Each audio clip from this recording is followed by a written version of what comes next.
దేవుని దృష్టిలో ప్రియులుగా మనం ఉంటే గనులమవుతాం. నేను నిన్ను ప్రేమిస్తున్నాను గనుక నీకు బదులుగా మనుషులను అప్పగించుచున్నానని బైబిల్లో రాయబడింది. దాని అర్థం ఏంటంటే, నేను నిన్ను ప్రేమిస్తున్నాను గనుక నీ పట్ల నాకు బాధ్యత ఉంది. నిన్ను కాపాడడం, నిన్ను ప్రొటెక్ట్ చేయడం, నిన్ను పోషించడం నా బాధ్యత అన్నాడు దేవుడు.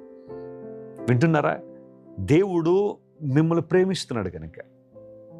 దేవుడు మనల్ని ప్రేమిస్తున్నాడు అని ఎలా తెలిసింది అంటే, సిలువలో యేసు ప్రభు తన ప్రాణం అర్పించుట ద్వారా. దేవుని ప్రేమ మన హృదయాల్లో కృమ్మరించబడింది. సిలువలో ఆ ప్రేమ రుజువు చేయబడింది. మనం ఇంకను పాపులమై ఉండగానే, శత్రువులమై ఉండగానే క్రీస్తు మన కోసం సిలువ మీద చనిపోయారు. దేవుని ప్రజలారా, you are loved by God. నువ్వు దేవుని చేత ప్రేమించబడుతున్నావు. ఎవరు నిన్ను ప్రేమించినా ప్రేమించకపోయినా నువ్వు కంగారు పడద్దు, నువ్వు కృంగిపోవద్దు. ప్రభువు నిన్ను ప్రేమిస్తున్నాడు. ఆయన నిన్ను హెచ్చించే దేవుడు, ఆయన నీ అవసరాలను తీర్చే దేవుడు, తన మహిమతో నింపే దేవుడు. ఈ వాగ్దానాన్ని రోజంతా క్లెయిమ్ చేసి ప్రభువును స్తుతించండి. అసాధారణ అద్భుతాలు మీ జీవితంలో జరగాలని మనస్ఫూర్తిగా నేను కోరుతున్నాను.